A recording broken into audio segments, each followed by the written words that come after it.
fans and frenemies, Nate Drakenator here. I'm certainly not the only one disappointed by the lack of depth in Warrior Cat's naming conventions. It's strange how important characters act like warriors' names are, despite the fact suffixes and prefixes seem to largely have no individual meaning whatsoever. It's very dry and profoundly disappointing. I've been asked how I feel about traditional naming before, and suffice to say, the lovely Moon Kitty's video on this topic summarizes my own feelings pretty well. I feel like names should be more creative, but also just have more individual meaning. I like it when cats get names for specific reasons or are named after others. I desperately wish Brambleclaw had been named Brambleflower after his mother who loved him, and not Tigerclaw who sucked and disowned him like twice. And I think Leafpool getting her name from the moonpool she found is great, really cool. We don't need a cesspool of mudfurs and dust pelts and robin wings. I like names like Lionblaze and Hawkfrost and Flipkit. Yes, Flipkit, I think it's fun. I always did. There's something extremely charming about these unique, fun names. I wish that Flower was a name given to cats that were nurturing or gentle, and that Blaze was given to ambitious and rambunctious cats, that Wind was given to cats that valued speed, and Pool given to the very spiritual or something. I don't know, I wish there was a rhyme or reason to it. I wish it mattered, but in canon it doesn't, and it seems like such a waste. On a similar note, and the topic of this video, it really bothers me that cats that die before becoming warriors go to StarClan without a warrior name, but far more interesting in that in Arc 1, and then never mentioned again, which is why I certainly immediately forgot this, and probably you did too. Arc 1, right? Clan cats believe only warriors go to StarClan, and that kits and apprentices who die young don't. Now, even though we absolutely know that's false because we've seen a million of them there now, that's a fun superstition that we can play with. I spent a whole night gushing over this concept with my buddies, and the premise is actually pretty simple.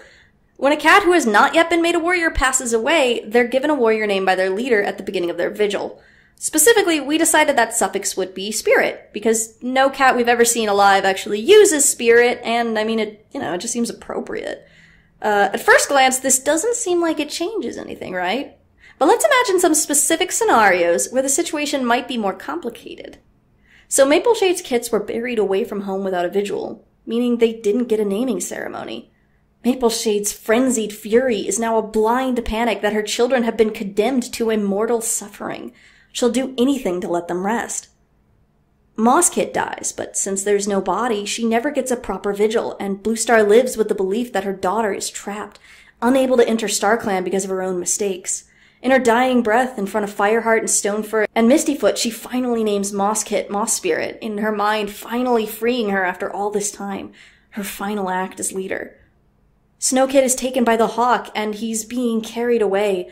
Brackenfur runs after the Hawk, but Speckletail turns and grabs Bluestar and demands she name him now, right now, while she still can, but Bluestar is caught up in her own hatred and refuses. This is the turning point where Brightpaw and Swiftpaw decide something has to be done. Brokenstar refuses to name any of the kits who died under his reign, and Tigerstar as well doesn't seem to care. When Blackstar returns from the Moonstone, exhausted from days of traveling right after the battle with BloodClan, he heaves himself up onto the ShadowClan Tall Rock at dawn and begins naming each and every fallen child one by one until he reaches the end and finally passes out. When Nightcloud has her kits, they're premature and sickly and too quickly die, the third barely clinging to life. One Star names the third, Breeze Spirit, hoping it will help Nightcloud handle the inevitable loss, but he refused to die. He survived despite everything, but always an inch from death in infancy, and that name and his sickliness keeps Crowfeather distant, terrified of losing a third child, of losing another person he's close to, and he closes himself off, stops connecting with Breeze Spirit or even with Nightcloud.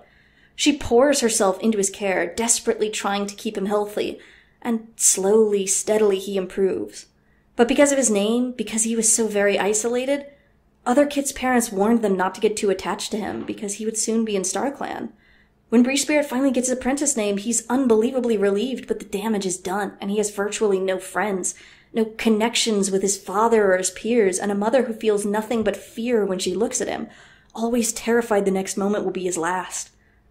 Crooked Star sobbing out a naming ceremony for his kits to Willowbreeze before she passes away so that she doesn't die thinking that she's left them there alone. Sasha asking Leopard Star one last favor before she leaves, to give Tadpole a name. Smokepaw falls over the side of the cliff during the Great Journey, and Nightwing tries to go after him, only for Black Star to yank her back and whisper a naming ceremony while she cries into his shoulder. So, like, a bit of a downer, I guess, but at the same time, I think it offers some opportunities to make some really emotional and powerful scenes for fan fiction or for videos, especially if you wanted to do something with voice acting. You could do something really fun with this, I think. Just something very emotional.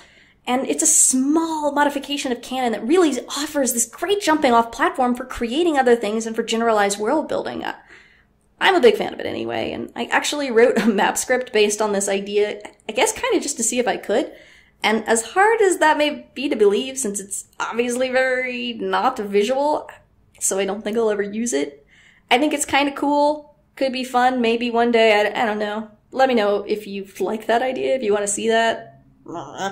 So, what do you think? What kind of lore-building modifications would you make to naming structures? Would you use a different suffix than spirit? What other scenes do you think this AU would work well in? Let me know in the comments. That's all for this time. Nader's out!